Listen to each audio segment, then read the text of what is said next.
Right, the second lift is now underway. Got a harvester there and the chaser. Now on the second row round. It's rather breezy today, to say the least, but at least it's dry.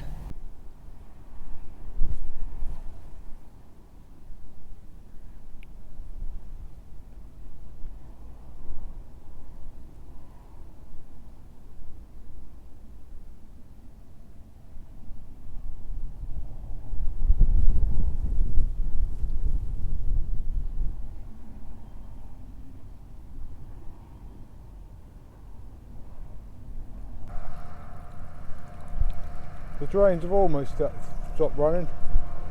They're ever so trickling, but not that bad. It's nice and breezy, so it's drying out on top.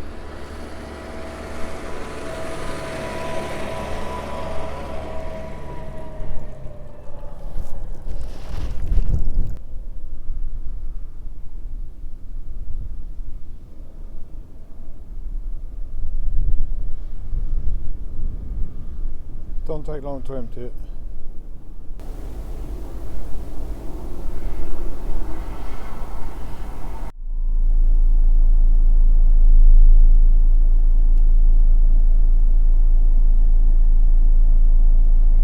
Right, it's now about 6:30 in the evening. It's still going, it's going to go for about another half an hour. He's just finished the headland, just making a gangway on this bit over here. Can't really see much, so obviously. Over here I've got the chaser now unloaded.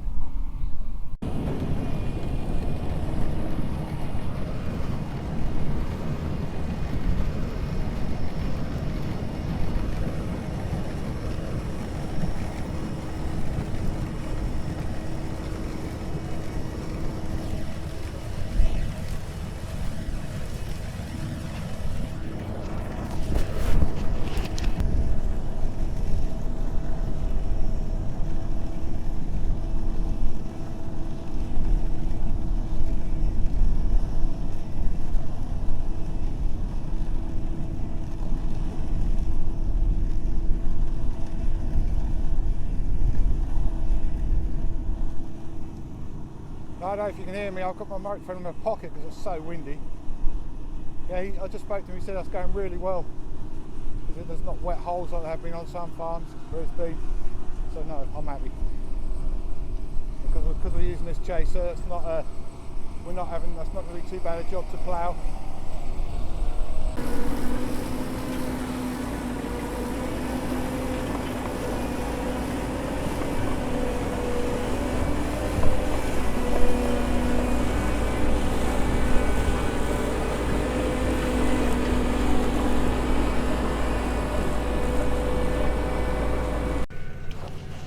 Right, I'm out on the plough now, and they're just in front of me.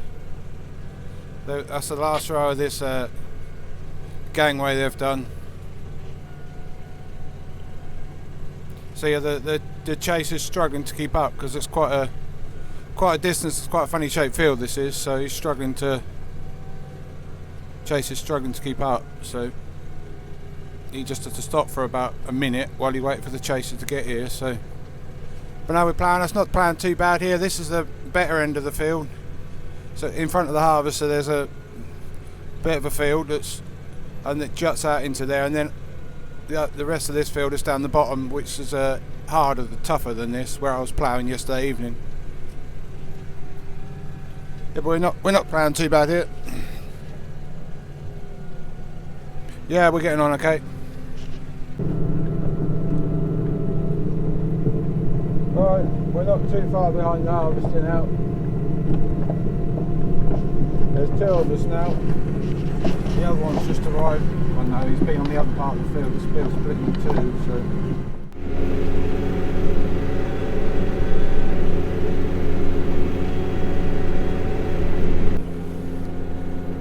I'll answer some of your questions, what you were saying about when I was ploughing that in last week's video, when I was ploughing where the mouse clamp was, and some of you were saying that sugar beet is terrible for the soil, and why was I getting so much wheel slip and everything. Well, the main reason why I was getting that wheel slip, especially when I was coming to the end, was the ground was frozen. Under the clamp it wasn't frozen, but once you got out of the clamp was frozen, so the tyres were literally sitting on top and spinning.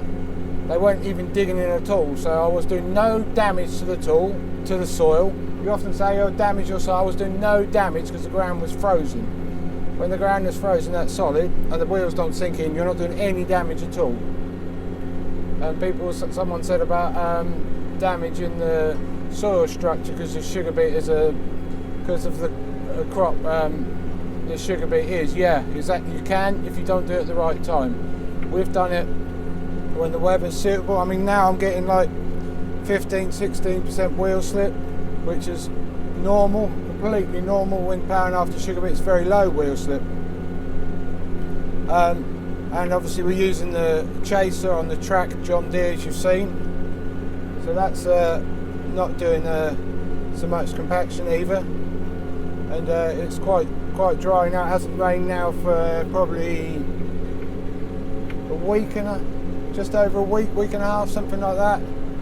So we've had a very January has probably been the driest month for several months. I think we've had half an inch since we did that first lift of beet you saw last week when we were clearing up. That was like 3 weeks ago.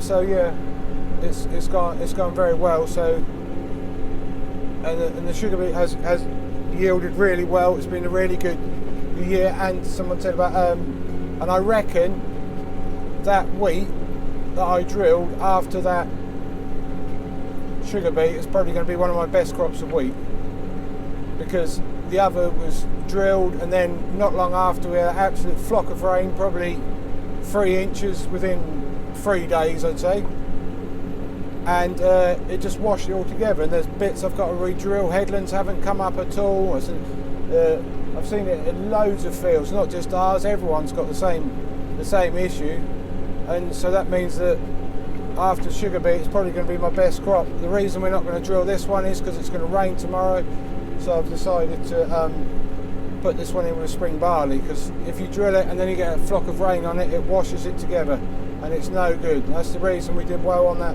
first load of wheat after the sugar beet, as opposed to some of our wheat that's been drilled behind on ploughed land or sumoed land. So yeah, it's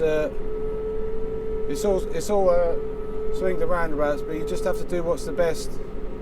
So if someone's saying I'm ruining my soil, I'm not ruining my soil. It's in very, very good order. This fields are well drained.